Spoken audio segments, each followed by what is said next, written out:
Benvenuti a questa nuova puntata di Radio Veneto Agricoltura. Quest'oggi con me, con Mibovita, vedete al mio fianco abbiamo veramente il piacere di avere il presidente regionale della Coldiretti, Daniele Salvagno. Io mi permetterò, se non ci conosciamo da tanti anni, mi permetterò un po' di confidenza con Daniele, però il rispetto del ruolo è importante perché Coldiretti rimane la più importante associazione agricola.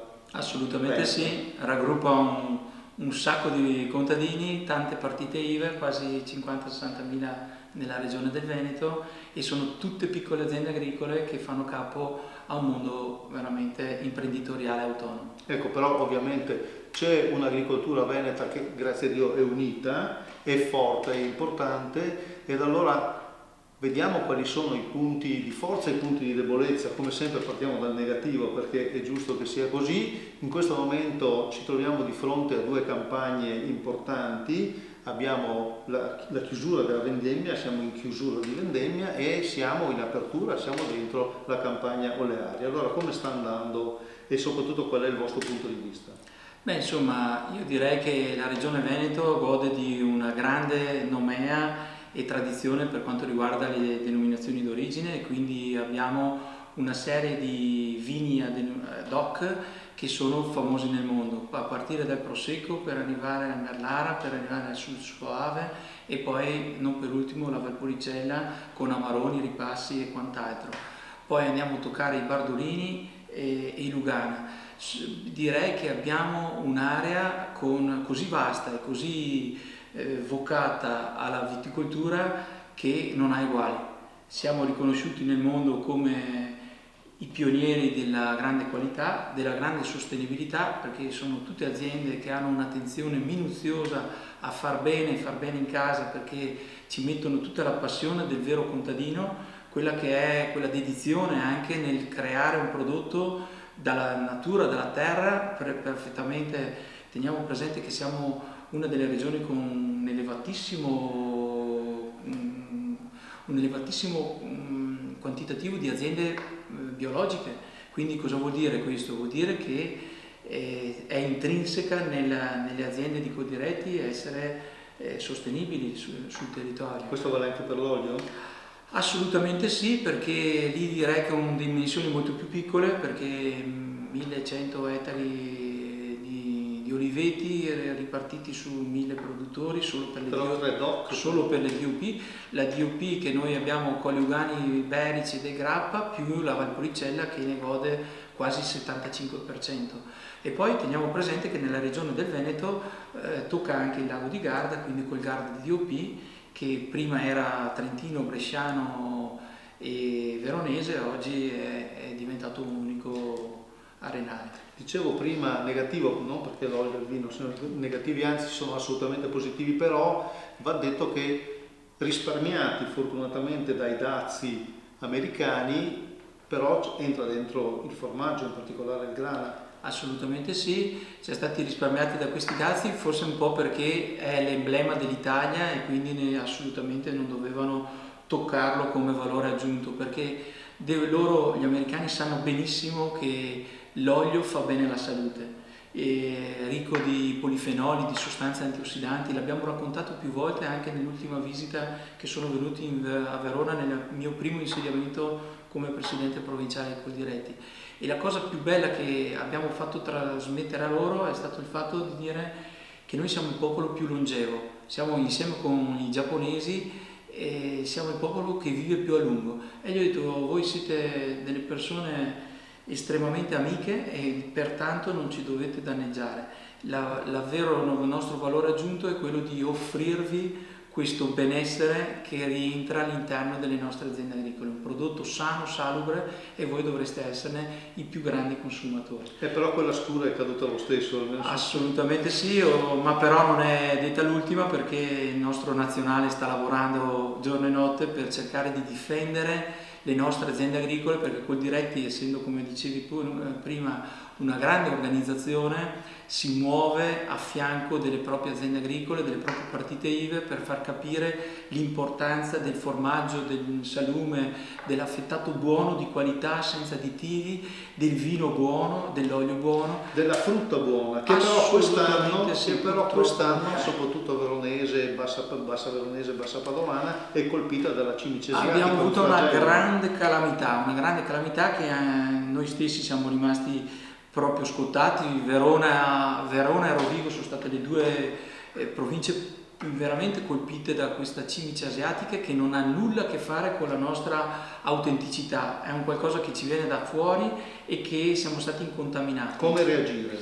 Come reagire? Intanto la regione c'è, ha poche risorse ma c'è, si è prestata molto per cercare di fare il tutto e si è spesa molto per cercare di essere a fianco di queste aziende agricole che stanno perdendo soldi, ma soldi veri, che è mancanza di reddito.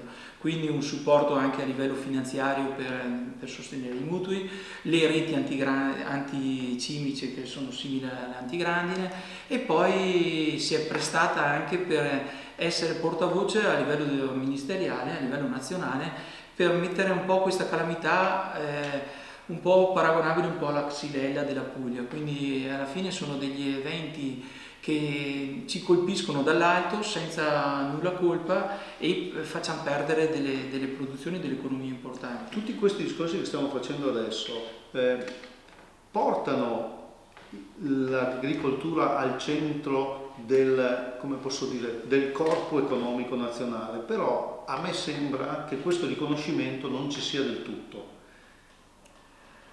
Ma direi che Veneto, Emilia, Lombardia sono delle regioni importanti, sono delle regioni molto presenti, tra l'altro hanno una base sociale numerosissima.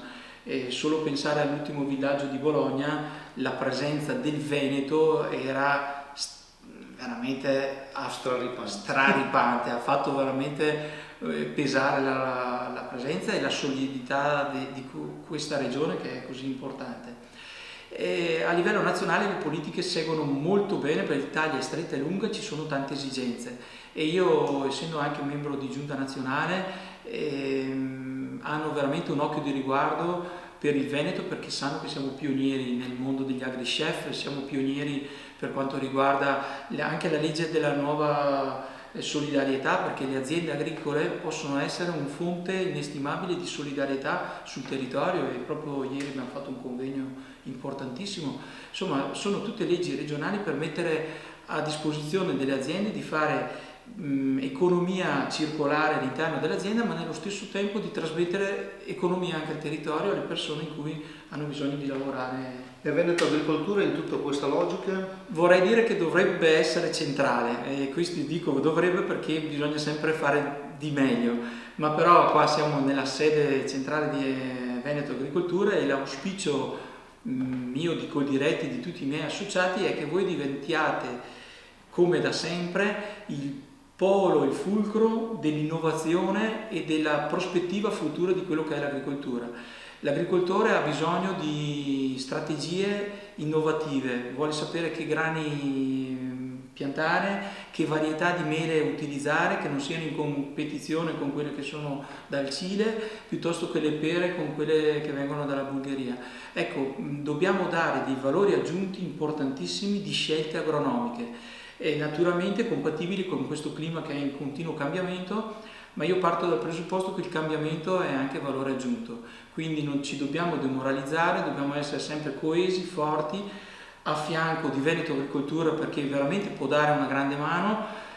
Naturalmente auspichiamo che anche voi vi diate da fare molto per il nostro comparto, perché è fondamentale, è un comparto veramente pesante, con numeriche molto importanti, soprattutto di aziende agricole che veramente hanno bisogno di strategia, devono capire quali sono le iniziative e le innovazioni per il loro futuro, per i propri figli, e oggi è mancata un po' di ricerca, è mancata un po' di quella dinamicità che altri paesi nel mondo si stanno adoperando e quindi io confido che questa sinergia, questa collaborazione dove la regione c'è sempre stata, Veneto Agricoltura lo deve fare e spero che lo farà anche in futuro in maniera importante, di darci tutto quello che è necessario per poter far crescere una regione così importante con del valore aggiunto. Non per ultimo, ero a Promo Perù in questi ultimi giorni e loro sono i pionieri del superfood.